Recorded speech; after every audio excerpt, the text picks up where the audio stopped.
আসসালামু আলাইকুম সবাইকে স্বাগতম জানাচ্ছি আমার নতুন একটি ভিডিওতে। আশা করি সবাই অনেক ভালো আছেন। আমি আজকে আপনাদের সামনে কথা বলবো যে জাতীয় বিশ্ববিদ্যালয়ে প্রশ্নটা কেমন হতে পারে, প্রশ্নটা কোন প্যাটার্নে হতে পারে, এই সমস্ত সকল আলোচনা আজকে ভিডিওতে আপনারা দেখতে পাবেন। তো কথা না বাড়িয়ে চলুন শুরু করা যাক আজকের ভিডিও। আগেই বলে নেই যে ভর্তি পরীক্ষাটা এই বছর শুরু করা হলো আবার কেন। এর প্রশ্নের উত্তরে আমরা যেটা পাই সেটা হচ্ছে যে এইচএসসি 2024 ব্যাচ যারা আন্দোলনের মাধ্যমে পরীক্ষাকে স্থগিত করলো, সেটাকে শিক্ষা মন্ত্রণালয় দেখলো যে এদের একটা পরীক্ষার মাধ্যমে যদি এরা অনার্সে ভর্তি হয় তাহলে হয়তো এই আন্দোলনের জন্য যে পরীক্ষাটা বাতিল হয়েছে সেটার অভাবটা এইখানে পূরণ হবে।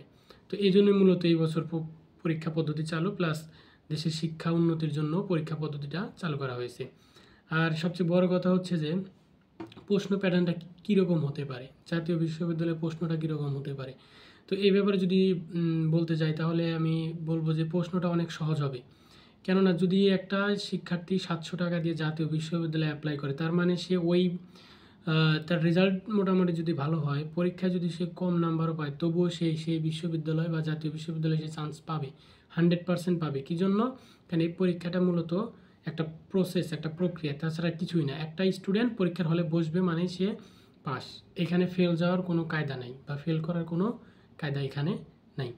আর একটা কথা হচ্ছে যে জাতীয় বিশ্ববিদ্যালয়ের প্রশ্নটা হবে মূলত আপনার এইচএসসি শর্ট সিলেবাস থেকে এবং বিভিন্ন প্রশ্ন ব্যাংকের প্রশ্ন থেকেও প্রশ্নগুলো হবে।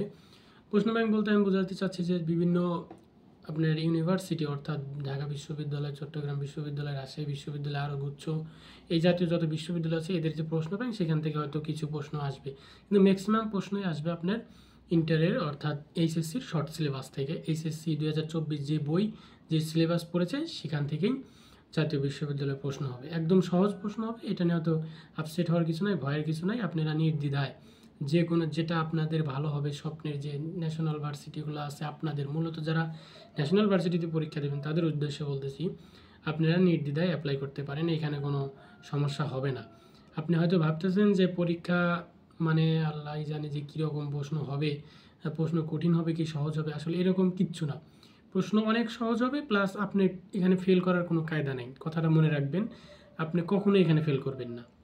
আপনি হয়তো সাবজেক্ট একটু খারাপ পেতে পারেন, কিন্তু আপনি এখানে ফেল করবেন না। ফেল যাওয়ার কোনো অপশনই নাই এখানে।